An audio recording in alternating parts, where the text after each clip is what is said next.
Now, what you're about to hear is the unvarnished truth, straight from the top.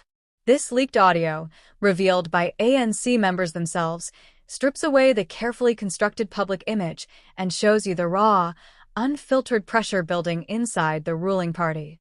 This is the sound of a leader under immense strain, and it reveals a mindset that should alarm every single South African who believes in a free press and a functioning democracy.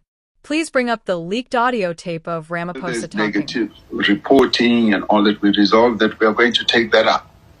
And we want fair treatment, even more than fair treatment, because we are the governing party, and the TV stations have no right to be negative towards us, and always either not reporting on our activities or just continuously branding us in a negative way. And we agreed at the NWC that there will be a team of comrades who are going to be watching this space all the time and making sure that we do take network. The walls are closing in on Cyril Ramaphosa, the once celebrated savior of the African National Congress. In a stunning betrayal of the very democracy he promised to uphold, a leaked audio recording has captured the South African president in a moment of pure, unvarnished fury, declaring open season on a free press and exposing the terrifying rot consuming the ANC from within. This is not a drill. This is a five-alarm fire for South African democracy, and it features a furious president, a party in open revolt, and a nation on the brink. You heard that correctly. A secret recording, leaked from inside the ANC's most private meetings, has delivered us the real Cyril Ramaphosa, a man stripped bare of his diplomatic polish. This is the sound of a leader cracking under the weight of endless scandals, internal rebellion, and the terrifying prospect of his party's collapse. Forget the smiling, conciliatory figure he presents to the public. This audio introduces us to a different man entirely, one who believes the media has, quote, no right to be negative towards the governing party. Let's be absolutely clear about what that means. He did not say the media has no right to spread lies or misinformation. He specifically targeted negativity. In other words, if a journalist does their job, uncovers an uncomfortable truth, and reports a story that embarrasses the ANC or portrays it in a negative light, that journalist is now considered a problem. This is a fundamental rejection of the media's role in a healthy democracy, which is to hold power accountable, not to act as a cheering squad for those in charge. This chilling statement did not occur in a vacuum. It erupts against a backdrop of open, unprecedented mutiny from within the ANC's own ranks. Just consider the damning public testimony of Malusi Gigaba, a former finance minister and home affairs minister, a man who was once seen as a crown prince of the party's future. Gigaba went on record to state that since the events of 2017, the ANC has been plagued by wholesale buying of votes, a corrupt culture that has now become, in his words, endemic and affects all structures of the movement. Fortunately, we've moved to the stage where I think after the events of 2017, where there was this wholesale buying of votes in the ANC, when this culture just became endemic. This isn't an opposition politician throwing mud. This is a seasoned ANC insider warning that the corruption is so deep it threatens to abort the very national democratic revolution the ANC claims to champion. When a figure of Gigaba's stature uses language that apocalyptic, you know the patient is not just sick, it is coding on the table. And he was not alone. Soon after, another senior voice, Senzo Mchunu, declared that the ANC was on the brink of collapse, a party walking on the edge of a cliff, staring into the abyss of historical irrelevance. So, when President Ramaphosa's audio leak surfaced, timed perfectly after these explosive condemnations, it sent a dual message. The first and most obvious message was to external media houses like ENCA and the SABC, fall in line or else.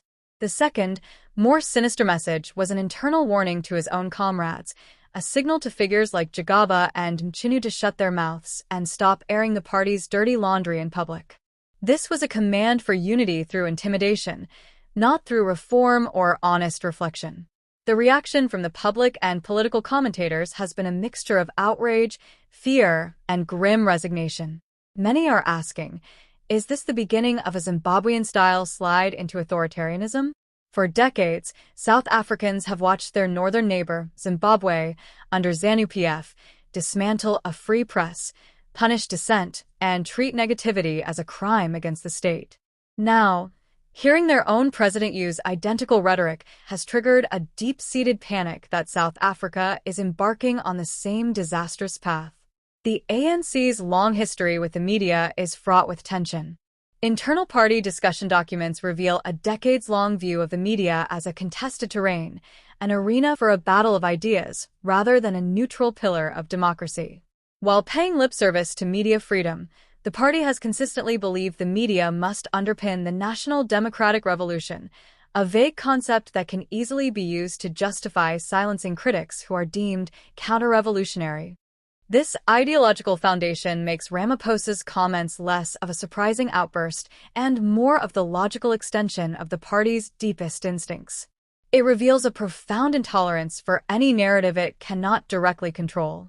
And in the digital age, control is harder than ever to maintain, which is perhaps why the state's security apparatus has also shown an interest in sophisticated surveillance.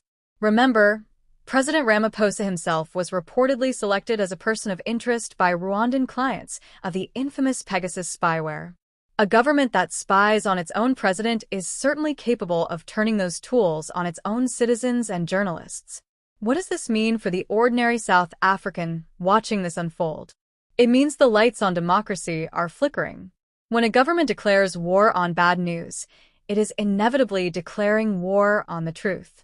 For the citizens struggling with load shedding, unemployment, and crime, a muzzled press means they will have even less insight into the corruption and incompetence that may be causing those very problems.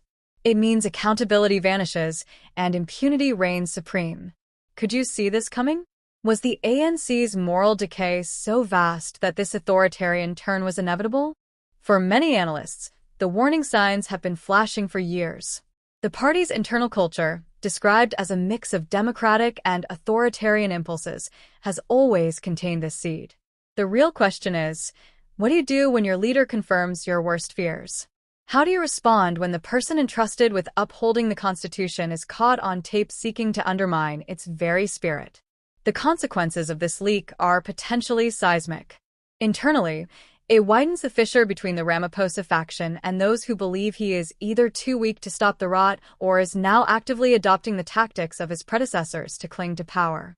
Externally, it provides devastating ammunition to opposition parties like the Democratic Alliance and the economic freedom fighters, who can rightly point to the ANC as a threat to foundational freedoms.